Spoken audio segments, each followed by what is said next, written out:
नमस्कार, आप देख रहे हैं वीकी न्यूज और मैं युधिष्ठिर उपाध्याय। भारतीय सेना के पूर्व प्रमुख बिपिन रावत अब देश के पहले चीफ ऑफ डिफेंस स्टाफ यानी कि सीडीएस बन गए। अब तीनों सेनाओं की कमान इनके हाथों में ही होगी।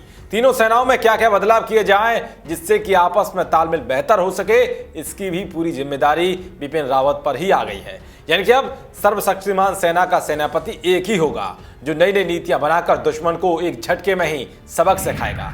तो वहीं बिपिन रावत को सीडीएस का पद संभालते ही कांग्रेस ने इस पर सवाल खड़े करते हुए सियासत शुरू कर दी है और मोदी सरकार के इस कदम को गलत ठहरा दिया है। वैसे कांग्रेस को हर चीज में कुछ ना कुछ नुक्स निकालने की आदत सी हो गई है, चाहे वो मुद्दा देश की सुरक्षा को मजबूत करने का हो या फिर देश के विकास को ऊंचाइयों पर ले जाने का हो।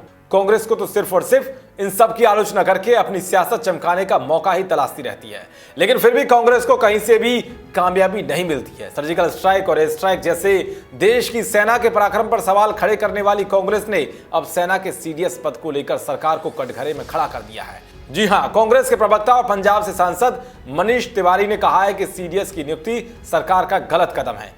कांग्रेस के प्रवक्ता मनीष तिवारी ने ट्वीट करते हुए कहा है कि बड़े खेद और जिम्मेदारी के साथ मैं कह रहा हूं कि सीडीएस के संबंध में सरकार ने बहुत गलत कदम उठाया है। इस फैसले के दुष्परिणाम समय के साथ सामने आएंगे। तो वहीं लोकसभा में कांग्रेस के नेता अधीर रंजन चौधरी ने कहा है कि बिपिन रावत के वैचारिक झुकाव का असर गैर राजनीतिक संस्था सेना पर नहीं पड़ना चाहिए। तो इन सब बातों के बीच सीडीएस बिपिन रावत ने भी एक बड़ा बयान दिया है। उन्होंने कहा है कि हमारा फोकस सेनाओं के संसाधनों के बेहतर इस्तेमाल, साझा सैन्य अभ्यास पर रहेगा। साथ ही बिपिन रावत ने राजनीतिक विरोध को लेकर कहा है कि हम राजनीतिक से दूर रहते हैं, जो भी सरकार होती है हम उसके आदेशों पर काम करते हैं।